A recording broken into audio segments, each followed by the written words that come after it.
Happy day. இன்னைக்கு 3 முக்கியமான விஷயம் பார்க்க போறோம். முதல்ல பிவிஆர் ஐநாக்ஸ் செஞ்ச ஒரு மாஸ் பிசினஸ் டீல். இந்திய அரசியலில் புதிய உரத்திட்டம் வரப்போகுது. அதுக்கப்புறம் உலக விமான போக்குவரத்துல இந்தியா படைக்க போற சாதனை. இது எல்லாம் தான் இந்த வீடியோல பார்க்க போறோம். First, PVR INOX and 4700 PC deal. முதல்ல ஒரு சுவாரஸ்யமான விஷயம் என்னன்னா, தியேட்டர்னாலே நமக்கு ஞாபகம் வர்றது பாப்கார்ன் தான். ஆனா பிவிஆர் ஐநாக்ஸ் அவங்களோட பிரபலமான 4700 பிசி பாப்கார்ன் பிராண்ட இருந்து இப்போ முழுசா வெளியேற போறாங்க. தன்னோட பங்குகளை மேரிகோ நிறுவனத்துக்கு 226.8 கோடி ரூபாய்க்கு வித்திருக்காங்க பிவிஆர் ஐநாக்ஸ். இங்கதான் ஒரு ட்விஸ்ட் இருக்கு. 2015 வெறும் 5 கோடி முதலீடு செஞ்சு 70% பங்கு வாங்கினாங்க பிவிஆர் ஐநாக்ஸ். இப்போ அது 226.8 கோடிக்கு வித்திருக்காங்க. அப்ப இது ஒரு மேசிவ் ரிட்டர்ன்.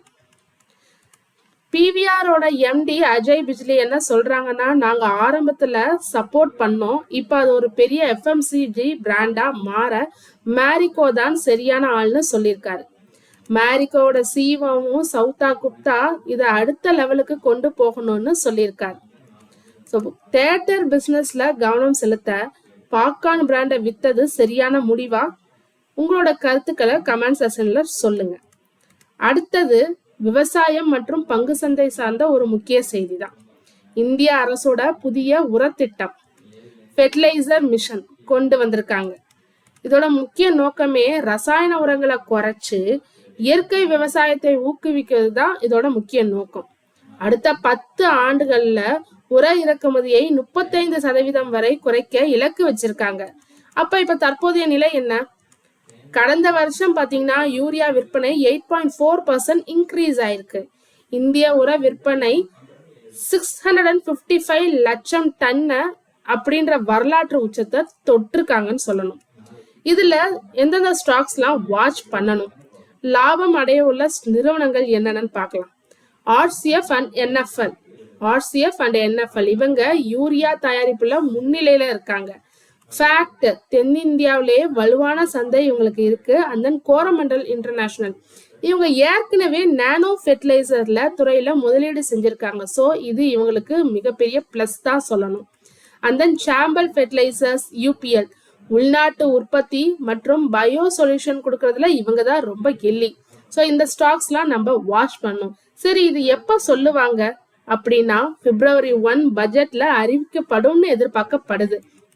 அடுத்தது 3வதா விமான போக்குவரத்து. அதோட இந்தியாவின் ஆதிக்கம் எப்படி இருக்க போகுது? வானத்துல இந்தியா செய்ய போற சாதனையே இதுதான்.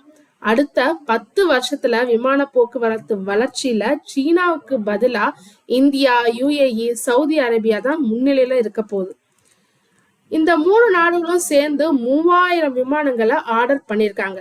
இதுல ஏர் இந்தியா, இண்டிகோ, ஆகாஷா ஏர் மட்டுமே 1600+ விமானங்கள் ஆர்டர் வச்சிருக்காங்க. 2026 எரிபொருள் விலை குறைக்க வாய்ப்புள்ளதா உலகளாவிய விமான நிறுவனங்கள் சுமார் $41 மில்லியன் லாபம் சம்பாதிக்கும்னு கணக்கிடப்பட்டிருக்கு. ஸோ இது 3 செய்திகள்ல எது ரொம்ப முக்கியமானதுன்னு நினைக்கிறீங்க? மறக்காம கமெண்ட் பண்ணுங்க. இது போன்ற நியூஸ் உங்களுக்கு தொடர்ந்து வேணும்னா மறக்காம நம்ம சேனலை சப்ஸ்கிரைப் பண்ணுங்க, பெல் ஐக்கான் கிளிக் பண்ணுங்க, லைக் அண்ட் ஷேர் பண்ணுங்க. தேங்க்யூ.